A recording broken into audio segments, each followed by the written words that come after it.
Okay, this is how to tank mana tombs on a leveling protection warrior. This run is actually a lot different from the Underbog, which was the last video I put up, because this actually has a lot of casters, as then the Underbog had almost no ranged DPS at all and was very easy to tank. And this dungeon actually has a lot of packs that are kind of spread. They're closer together instead of being so spread apart. You're going to get a lot of ads from the patrols and things that are going to be walking around this dungeon. But that just makes for the dungeon to go faster. As right here you can see on the first pull, we end up getting two ads. This is a pretty good group I was running with right here. Had 2 hunters in it, which was kind of weird, but they actually do really good DPS, so it's always nice to have some good DPS. Right here, because I pulled so quick, the healer actually didn't have time to change her spec to holy, and so we had to wait for her to change her spec and then drink to get back to full mana.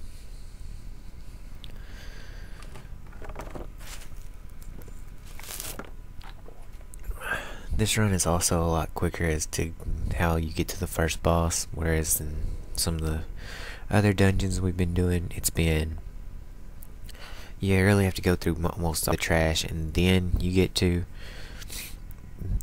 boss and then a little bit more trash and then you finish up with like 3 or 4 bosses in a row. This dungeon is 2 trash pulls and you're at the first boss, which I like. I like for it to be spread out more, that way you get more of a variety instead of just tanking trash. You get to do trash and then a boss, and then it's spread out a little bit better like that. This is the first boss. To be honest with you, I'm not really quite sure what he does. He's a big void walker. Just straight tank him. If you get a group of ads, you just AoE tank them. The reason I'm not really 100% sure on what this guy actually does is because, well, he dies so fast. Every time I've ran this dungeon, he's died before he could actually do anything. He does go immune, but, I mean, he dies really, really fast.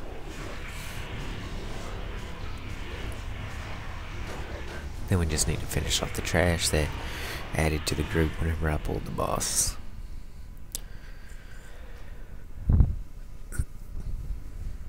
Now, right up here, I actually level up on one of these trash pulls. This run, you actually see me pull everything in the dungeon, whereas if you were just trying to make it through, you wouldn't actually need to pull everything. In this next room, you can actually just go to the right and hug the wall, and you can get through there. I like to clear the entire dungeon just because I was going for XP, trying to level up as soon as possible. Because really that's the main reason you are running dungeons, is just to level up. So I like to pull as much as possible. Get most of the trash in the dungeon. It's free experience, so it does work out pretty well.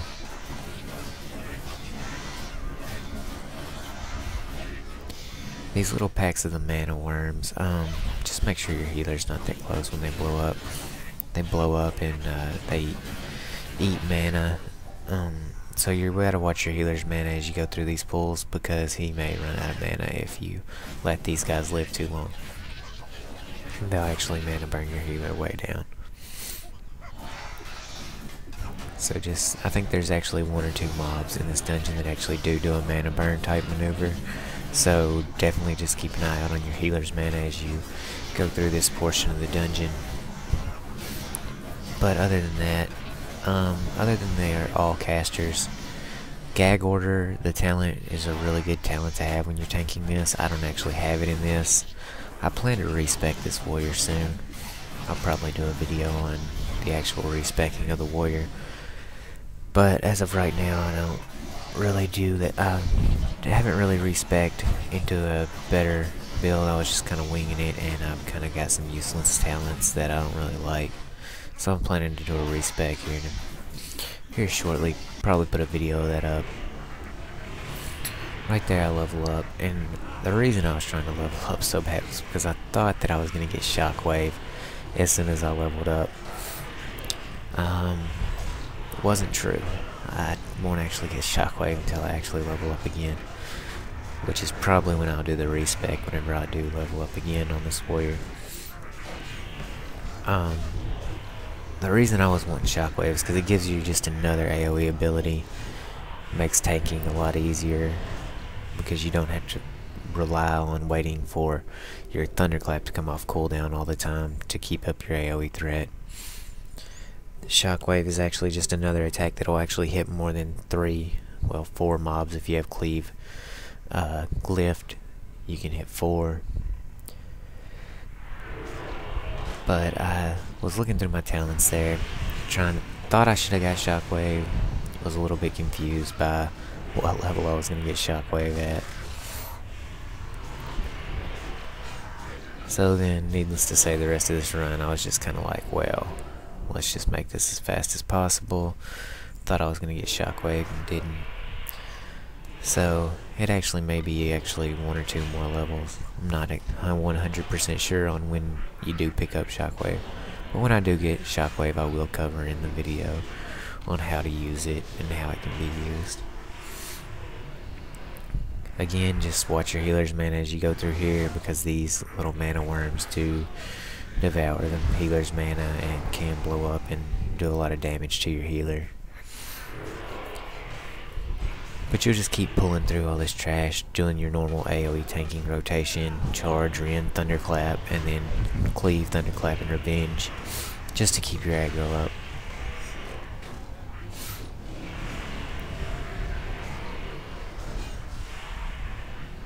Again, in this room right here, you don't actually have to pull all of these mobs. You can just pick one side of those tombs to go down and just clear that side. But I was just trying to get as much XP as possible. Trying to level up at a faster rate so I can keep these videos coming.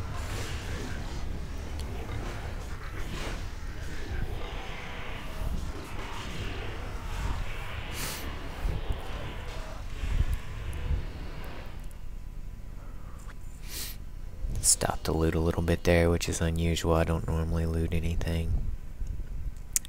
This is the last trash pull before the second boss. Just on the trash, it's really just AoE tanking. Nothing really different from any other dungeons that I've done videos on in the past. This is the second boss. The main thing he does is he's gonna do an earthquake. He's gonna stun everyone. You may want to blow your cooldowns after he does the earthquake, because your healer's going to have been stunned for a little while and you're going to have been taking damage. But if you have good enough gear, then it shouldn't really matter. You should just be able to tank him like normal. But if you're a little bit under geared and maybe your healer's a little under geared as well, you may need to blow some cooldowns right there to survive that. But he should die very fast, just like every other boss, since we've got to the Burning Crusade dungeons. The Burning Crusade dungeons in general have just been, well, really easy. I mean, I really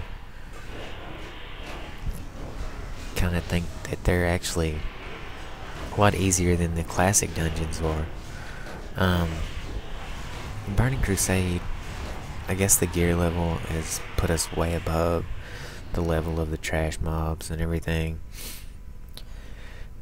Your gear is a lot better than it was in the vanilla dungeons, and so you tend to put down the trash mobs a lot faster. They're probably on par with the trash mobs in the classic dungeons, but the characters in your groups, your DPS, your tanks, your healers, your gear is just going to be dramatically better than it was in the classic dungeons. So it makes these dungeons kind of a cakewalk, and really nothing more than just a grind. I wish they would go back and address a lot of the Burning Crusade dungeons and the way they did the classic dungeons, and remake a lot of those, because there were some really good dungeons in the Burning Crusade, but they have just been nerfed into where they're nothing more than just AoE tank fest the entire way through. And it's kind of a shame. They should really maybe not beef up the trash, leave the trash how it is, but really just increase boss health so that the boss fights last more than like a minute. Because the boss dynamics don't even matter anymore, as most of them die before they can even use their abilities that they have. Again, we're just continuing to clear all the trash out. AoE tank everything, you know, Ren, Thunderclap, Revenge, and keep moving.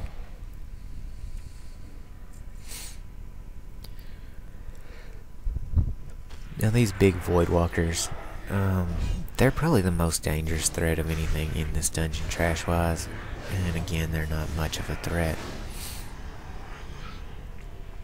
And right here, we had a hunter's pet get feared. No big deal, just pick it up, tank it. Tank all the ads.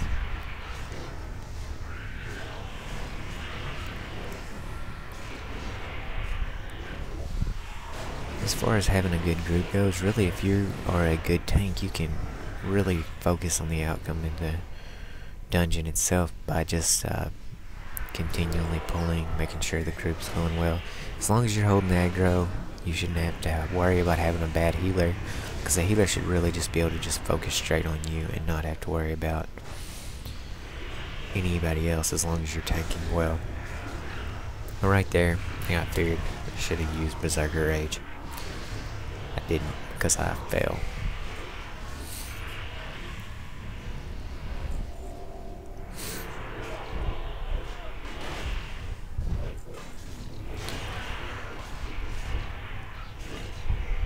Right there, one got away from me, taunted him, got him back in the group so that I could just AoE some more. And he actually ended up dying before I could even get him back to the group.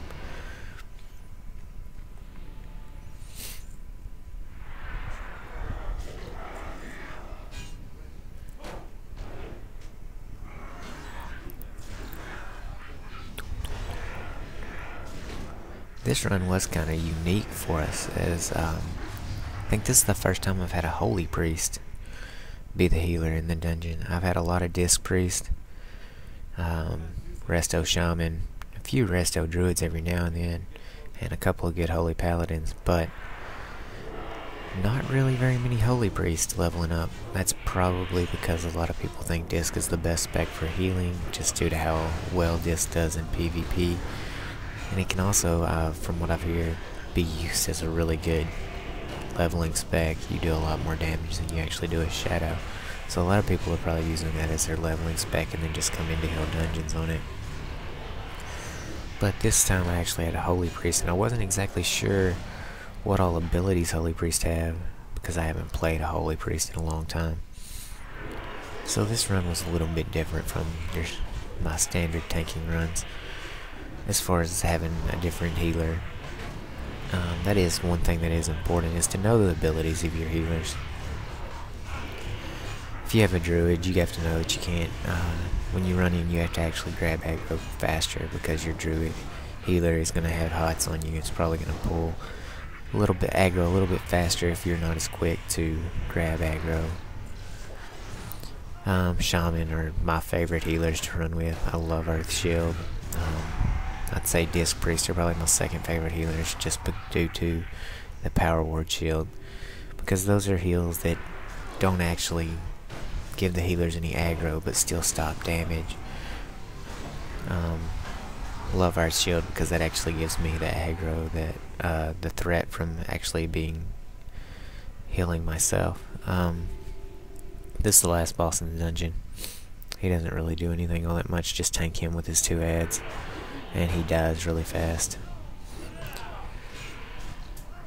Just like every other boss in the Burning Crusade.